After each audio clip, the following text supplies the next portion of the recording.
Hello, welcome to the Go Higher Frequency Astrology channel. My name is Suzanne.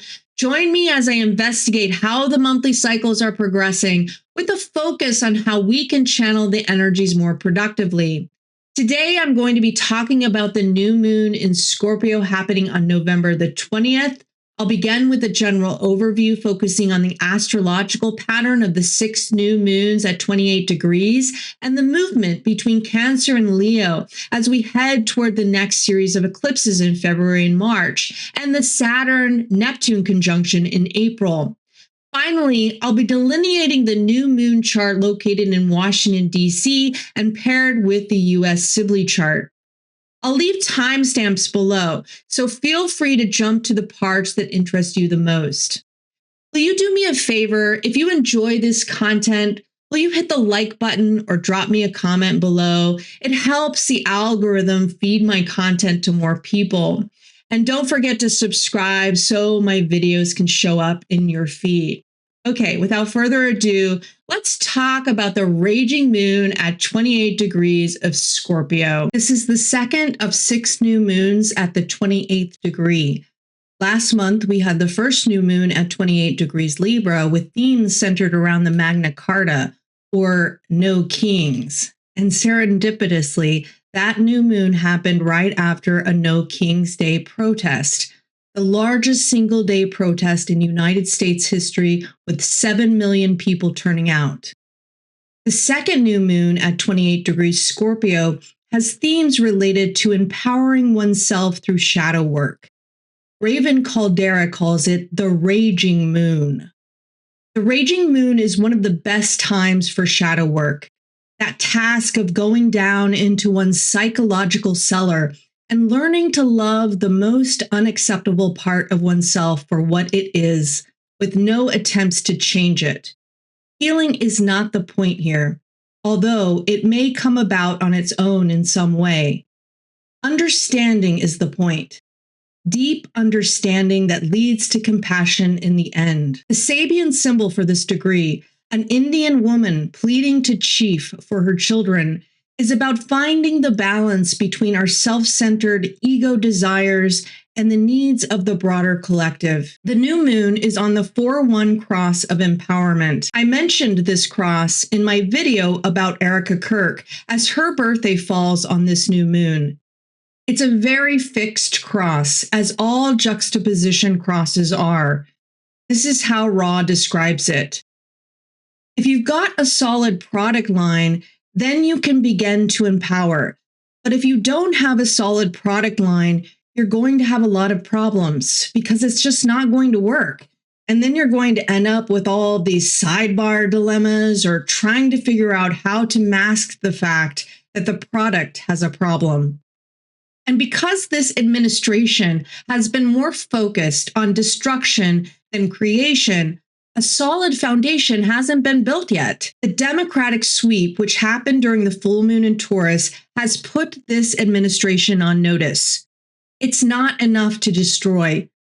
This administration must now build something solid to replace the chaos of destruction. Can they? The 28th degree is a Cancer degree, while the 29th degree is a Leo degree. Symbolic of the new moon process itself, we move through the moon, symbolizing our emotional processing, our daily habits, and our sense of security. To the sun, symbolizing our ego identification, our life force, and our soul's purpose. In essence, these 6 new moons will help us identify what we cling to habitually in order to feel safe and secure versus what makes us feel alive. What we must do in order to follow our higher calling, our soul's purpose for the future. What are our hopes for the future? What kind of life do we really want to live? Change is self-initiated only when we are emotionally ready to make a move. And that readiness often comes in response to external events. This movement from Cancer to Leo has been a major theme in the transits this year, with the Mars retrograde beginning in Leo before moving back into Cancer, and now Jupiter going retrograde in Cancer before moving direct and into Leo next June. According to traditional Vedic astrology, retrograde planets are said to take the flavor of the sign of its opposition. For example, when Jupiter's retrograde in Cancer, it's said to take on the flavor of a Jupiter in Capricorn for the retrograde period. Moses Surigar, who specializes in holistic locational astrology, wrote a great Facebook post about this Jupiter retrograde. If you want to check out his work, I'll link both his YouTube and his website below. Jupiter is considered in its exaltation in Cancer, where it can best act in accordance with its nature for expansion. Cancer symbolizes fertility. In the Northern Hemisphere, it's the best time to plant new seeds for an autumn harvest. This fertile environment is symbiotic with the planet of growth, and Jupiter in Cancer periods can lead to super positive growth or super negative excess, depending on the nature of the seed you are planting and how you are nurturing it. The sign of Cancer is a cardinal sign, so it's a time for action. But like any newly planted seed, the environment needs a certain amount of personalized nurturing and care for healthy growth. Left unchecked, it can certainly expand in an out-of-control manner, choking off the life of a once healthy and growing organism. If you've watched incredulously as the stock market has continued to climb, defying all signs of reality, this is a good case study of what can happen when Jupiter is in Cancer. It's creating an ever-expanding balloon that will most likely pop in a destructive manner, kind of like my waistline these last couple of months. How about you? Have you found yourself nurturing yourself in healthy or unhealthy ways as Jupiter has been in Cancer? But once Jupiter turned retrograde at 25 degrees on November the 11th, within minutes of the degree of the Mars retrograde during Trump's inauguration, it took on the flavor of Capricorn, the sign of Jupiter's fall, where growth is likely to be more restrained. Jupiter turned retrograde just 2 days after Uranus traveled back to the 29th degree of Taurus and perfected its square to the president's ascendant-descendant for the second time. The third and final time will be in April. And remember, Uranus is not very comfortable in Taurus either.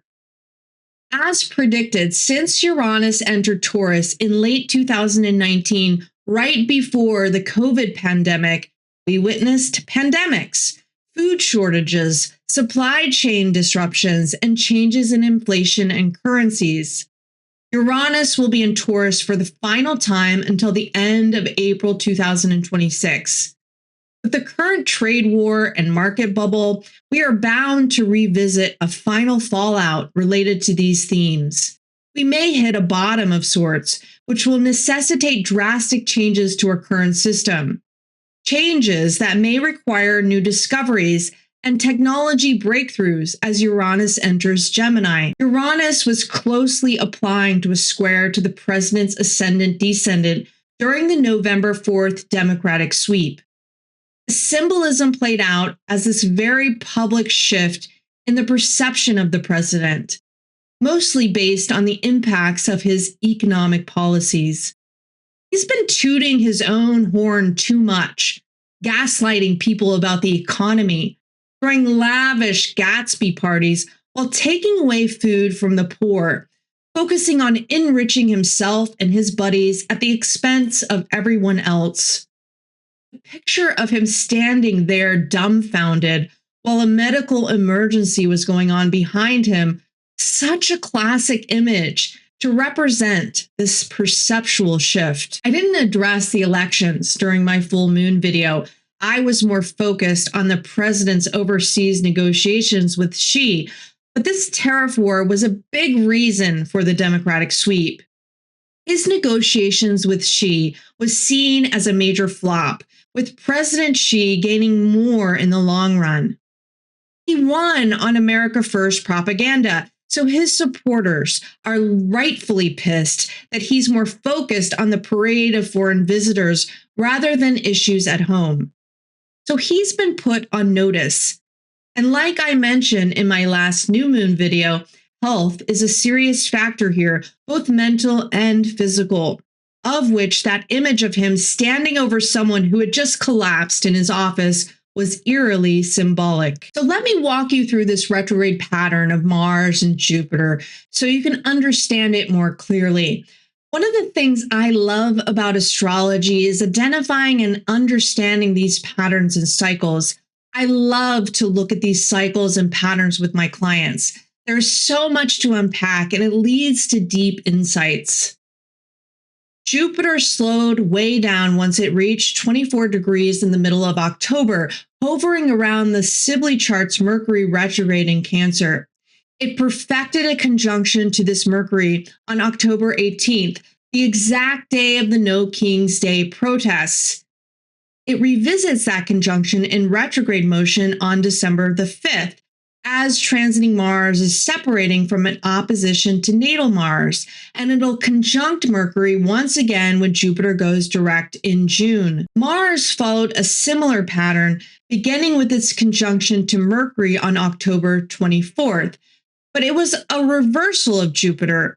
Mars started in the sign of its fall, so it took on the flavor of its exaltation when it went retrograde the day of Trump's inauguration. And if you think about it, all guns were blazing as soon as the president took office. His administration was quite efficient through the Mars retrograde, which makes sense since the Mars retrograde took on the flavor of a Mars in Capricorn, the sign of Mars exaltation. Mars went direct again in Cancer in late February when things started to slow down with the threat of the first government shutdown looming and several court injunctions against the administration's actions. Then Mars, now direct, conjunct Mercury on April the 2nd, the day after Trump's so-called Liberation Day, when he announced his reciprocal tariffs. This was the day the stock market took a steep nosedive. So Mars, in its fall glory, was more destructive when it was direct than when it was retrograde. So that further proves the Vedic astrology's take on a retrograde planet. But I'll have to do more studying on this to really validate it for myself. Interestingly, the Senate voted to end the government shutdown the day Mercury stationed retrograde, with the moon at the exact degree of the shutdown chart's Jupiter, and opposed the moon-Pluto conjunction of that chart. If you remember, I initially thought the shutdown might end when Pluto went direct, as the moon was positioned similarly in that chart. But I see now that Pluto needed to clear its retrograde first. Notice that transiting Jupiter is within minutes of squaring the Chiron of the initial chart, with the transiting moon applying to a square of transiting Chiron. The 8 Democratic senators who broke ranks to support the end of the shutdown did so to address their constituents' pain, despite any backlash they would soon receive. This vote happened right after the disseminating moon in Cancer, which Raven Caldera calls the Shield Father's moon. On the Shield Father's moon, we protect the innocent and stand between them and unnecessary pain. So you see the environment of what happened during this vote. With Mercury going retrograde, there's often a reversal, a shocking reversal sometimes. And then with this disseminating moon, I think these Democratic senators were thinking about what was best for America. The South Node is now at the midpoint between Venus in the sign of its fall and the South Node of the original chart, whereas transiting Venus is now in the sign of its detriment in Scorpio, and it's applying to a conjunction of that exalted Mars of the shutdown chart. Since Mercury was retrograde during the initial Senate vote, heading back to conjunct Mars, both ruled by a Jupiter in Cancer also stationing retrograde, There was a lot of backlash, and it looks like there may be a dramatic reversal in the House, or at least a delay as the House votes on the bill. The vote is happening as I record this video, so we will see likely what happens as I post this video. On December 5th, the day after the full moon in Gemini, Jupiter will conjunct the Sibley's Mercury degree once again in retrograde motion. Now, surely the government will be open by this date, but with both planets retrograde, all bets are off. Even so, this conjunction appears to be related to the shutdown and could very well be that separate vote that they agreed on to extend healthcare subsidies. This vote is now slated to happen sometime in December, so it could very well be that vote. Like the full moon in Taurus, the next full moon in Gemini will be at 13 degrees. The 13th degree is an Aries degree ruled by Mars, and the 14th degree is Taurus ruled by Venus. And interestingly, in the full moon chart, Venus will be on one side of the sun and Mars will be on the other side of the sun, both in Sagittarius, with Mars conjunct the president's moon south node degree. Will they vote to extend the subsidies or at least provide relief directly to their constituents? With Jupiter retrograde, it doesn't appear to be a positive vote, but the positive-negative outcomes are always relative to whom it serves. I'll talk more about the possibilities outlined in this full moon in a couple of weeks. So let's talk more about the new moon chart located in Washington, D.C. This new moon features an out-of-bounds moon and a retrograde Mercury in Scorpio in the 3rd house, with Uranus opposing in the 9th house. And if you look at the Sibley chart, the new moon takes place in the 12th house with Uranus in the 6th house. The new moon couldn't be more symbolic of the beginning of an end to the current chaotic trajectory. There is a definite power shift indicated with an internal review of power dynamics happening behind the scenes.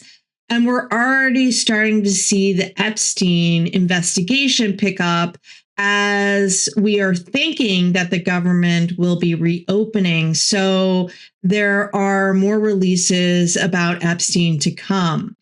What this review precipitates will be provoked by Uranian surprises. So the twists and turns leading up to this new moon will definitely keep us on our toes. Pluto will come back in bounds 3 days after this new moon, and Saturn will station direct on Thanksgiving Day. So will things calm down a bit for the holidays? One can only hope. By late December, the nodes will shift once again, where they will remain in the channel of community until May 14th. While the nodes transit the channel of community, the themes of us versus them may get more intense. What you see brewing right now is a new bogeyman to focus the Republican base. What could be better than a Muslim democratic socialist?